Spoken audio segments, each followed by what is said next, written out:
एक बार गौतम बुद्ध वैशाली नगरी में धर्म प्रचार के लिए जा रहे थे।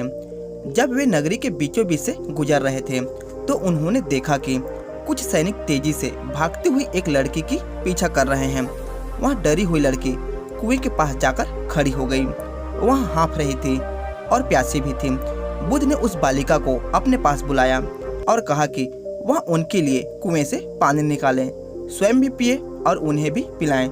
इतनी देर में सैनिक भी वहां पर पहुंच गए। बुद्ध ने उन सैनिकों को हाथ के संकेत से रुकने को कहा। उनकी बात पर वह कन्या कुछ झेपती हुई बोली, महाराज, मैं एक अछूत कन्या हूँ। मेरे कुएं के पानी निकालने पर जल दूषित हो जाएगा। बुद्ध ने उससे फिर कहा, पुत्री, बहुत जोर की प्यास लगी है, पहले तुम पानी पिलाओ। इतने में वैशाली के राजा भी वहां आ पहुंचे।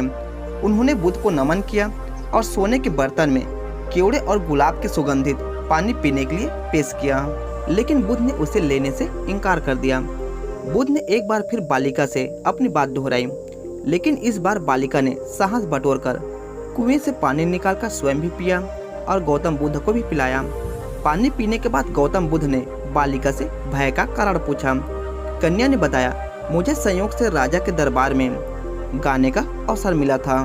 राजा ने मेरा गीत सुन मुझे अपने गले की माला पुरस्कार में दी, लेकिन उन्हें किसी ने बताया कि मैं एक अछूत कन्या हूँ। यह जानते ही उन्होंने अपने सैनिकों को मुझे कैद खाने में डाल देने का आदेश दिया। मैं किसी तरह उनसे बच के निकली थी कि आप मिल गए। इस पर बुद्ध ने कहा, सुनो राजन, मैं चाहता हूँ कि आप मेरी इस बात को हमेशा याद रखें कि किसी भी इंसान की पहचान उसके धर्म या जाति से नहीं बल्कि उनके गुणों और कर्मों से होती है।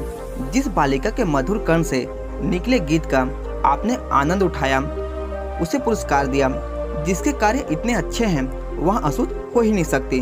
यहाँ पर नीची सोच और छोटे कार्य करके अशुद्ध होने का परिचय तो आपने दे ही दिया है। इसलिए मेरी नज़रों में यह कन्या नहीं बल्कि आप अछूत हैं। वैशाली नरेश बुद्ध के सामने शर्मिंदा होने के अलावा और कर भी क्या सकते थे। उन्होंने बुद्ध से क्षमा मांगी और वहां से चले गए। तो दोस्तों, इस कहानी की शिक्षा यही है कि कोई भी इंसान अपने कर्मों और विचारों से बड़ा बनता है, अपने धर्म या जाति से नहीं।